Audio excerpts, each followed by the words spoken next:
Hi ನಮಸ್ಕಾರ, welcome back to ಸುಮಗಿರಿ channel. ಇವತ್ತಿನ ವಿಡಿಯೋದಲ್ಲಿ ನಾನು ಹಲಸಿನ ಹಣ್ಣಿನ ಇಡ್ಲಿ ಮಾಡ್ತಾ ಇದ್ದೇನೆ. ಹಲಸಿನ ಹಣ್ಣಿನ ಇಡ್ಲಿ ಹೇಗೆ ಮಾಡೋದು ಅಂತ ನೋಡೋಣ ಬನ್ನಿ. ನಾನೀಗ ತೋರಿಸ್ತಿರೋ ಲೋಟದಲ್ಲಿ 2 ಲೋಟದಷ್ಟು ಅಕ್ಕಿಯನ್ನು 5-6 ಗಂಟೆಗಳ ಕಾಲ ನೆನೆ ಹಾಕಿದ್ದೇನೆ. ಅಕ್ಕಿ ಚೆನ್ನಾಗಿ ನೆನೆದಿದೆ. ಹಾಗೆ ನಾನಿಲ್ಲಿ ಹಲಸಿನ ಹಣ್ಣನ್ನು ಕ್ಲೀನಾಗಿ ಬಿಡಿಸಿಟ್ಟು ಸಣ್ಣ ಸಣ್ಣದಾಗಿ ಕಟ್ ಮಾಡಿ ಇಟ್ಟಿದ್ದೇನೆ. ನಿಮಗೆ ಹಲಸಿನ ಹಣ್ಣು ಎಷ್ಟು ಬೇಕೋ ಅಷ್ಟನ್ನು ಹಾಕ್ಕೊಳ್ಳಿ. ಹಾಗೆ ಒಂದು ತೆಂಗಿನಕಾಯಿಯನ್ನು ತುರಿದಿಟ್ಕೊಂಡಿದ್ದೇನೆ. ಅರ್ಧ ಕೆಜಿಯಷ್ಟು ಬೆಲ್ಲವನ್ನು ತಗೊಂಡಿದ್ದೀನಿ. ಮೊದಲು ಕಾಯಿ ತುರಿ, ಆಮೇಲೆ ಹಲಸಿನ ಹಣ್ಣನ್ನು ಗ್ರೈಂಡರಿಗೆ ಹಾಕಿ ರುಬ್ಕೊಳ್ತೀನಿ. ಗ್ರೈಂಡರನ್ನು ತೊಳೆದುಕೊಂಡು ಈಗ ಕಾಯಿ ತುರಿಯನ್ನು ಹಾಕ್ತೀನಿ.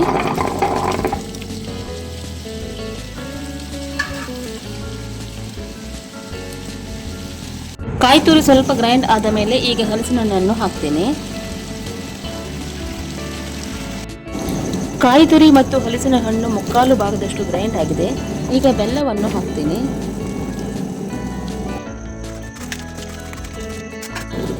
ಕಾಯಿ, ಬೆಲ್ಲ, ಹಲಸಿನ ಹಣ್ಣು ಎಲ್ಲ ಸರಿಯಾಗಿ ನುಣ್ಣಗಾಗಿದೆ.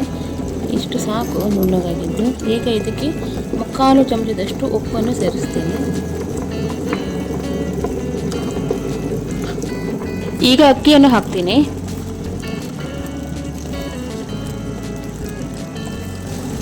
ಅಕ್ಕಿ ಹಾಕಿದ ಮೇಲೆ ತುಂಬಾ ನುಣ್ಣಾಗಿ ರುಬ್ಬಬಾರ್ದು, ಸ್ವಲ್ಪ ತರಿತರಿಯಾಗಿರಬೇಕು. ಆವಾಗ ಇಡ್ಲಿ ಚೆನ್ನಾಗಾಗುತ್ತೆ. ಅಕ್ಕಿ, ಕಾಯಿ, ಬೆಲ್ಲ, ಹಲಸಿನ ಹಣ್ಣು ಎಲ್ಲ ಚೆನ್ನಾಗಿ ಗ್ರೈಂಡ್ ಆಗಿದೆ. ಅಕ್ಕಿ ಕೂಡ ತರಿತರಿಯಾಗಿದೆ. ಈಗ ಹಿಟ್ಟನ್ನು ತೆಗಿತೀನಿ. ಹಿಟ್ಟನ್ನೀಗ ನಾನೀಗ ಒಂದು ಪಾತ್ರೆಯನ್ನು ತೆಗೆದಿಟ್ಕೊಂಡಿದ್ದೀನಿ. ಗ್ಯಾಸ್ ಆನ್ ಮಾಡಿಕೊಂಡು ಈಗ ಇಡ್ಲಿ ಪಾತ್ರೆಯನ್ನು ಇಡ್ತೀನಿ. ಈಗ ಸ್ಪೆಷಲ್ ಏನಂದರೆ, ನಾನು ಯಾವುದೇ ಬಟ್ಲಲ್ಲಿ ಅಥವಾ ಇಡ್ಲಿ ತಟ್ಟೆಯಲ್ಲಿ ಇಡ್ಲಿ ಮಾಡ್ತಿಲ್ಲ, ಬಾಳೆ ಎಲೆಯಲ್ಲಿ ಮಾಡ್ತಾ ಇದ್ದೀನಿ. ತುಂಬ ಚೆನ್ನಾಗಾಗುತ್ತೆ. ಈಗ ಬಾಳೆ ಎಲೆಯನ್ನು ಇಡ್ಲಿ ಪಾತ್ರೆಯಲ್ಲಿ ಸೆಟ್ ಮಾಡಿಕೊಂಡು ಹಿಟ್ಟನ್ನು ಹಾಕ್ಕೊಂಡೆ. ಹಾಗೆ ಕೈಯಿಂದ ನೀಟಾಗಿ ಸ್ಪ್ರೆಡ್ ಮಾಡ್ತಾ ಇದ್ದೀನಿ. ಹಿಟ್ಟನ್ನೆಲ್ಲ ನೀಟಾಗಿ ಸ್ಪ್ರೆಡ್ ಮಾಡಿದ ನಂತರ ಇಡ್ಲಿ ಪಾತ್ರೆಯನ್ನು ಮುಚ್ಚಿ 15ರಿಂದ 20 ನಿಮಿಷದ ತನಕ ಬೇಯಿಸಬೇಕು.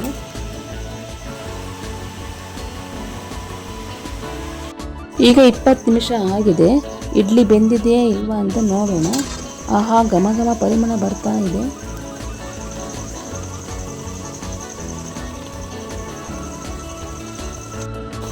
ಈಗ ಒಂದು ಚಮಚವನ್ನು ಹಾಕಿ ಬೆಂದಿದೆಯೇ ಇಲ್ಲ ಅಂತ ನೋಡುವ. ಇದು ನೋಡಿ, ಬೆಂದಿದೆ. ಚಮಚದಲ್ಲಿ ಹಾಗೆ ಎದ್ದು ಬರ್ತಿದೆ.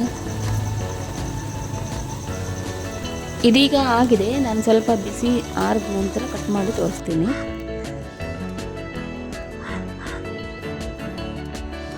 ಇದನ್ನೀಗ ಚಾಕುವಿನಿಂದ ಕಟ್ ಮಾಡಿ ಒಂದು ಸೈಡಿಂದ ತೆಗಿಬೇಕು. ನೋಡಿ ಎಷ್ಟು ನೀಟಾಗಿ ತೆಗಿಲಿಕ್ಕೆ ಬರ್ತದೆ. ಸ್ವೀಟ್ ಥರ ಆಗಿದೆ ನೋಡಿ. ತುಂಬ ಚೆನ್ನಾಗಾಗಿದೆ.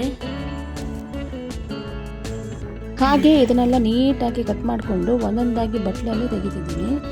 ತುಂಬ ಚೆನ್ನಾಗಿ ಬಂದಿದೆ ಹಲಸಿನ ಹಣ್ಣಿನ ಇಡ್ಲಿ.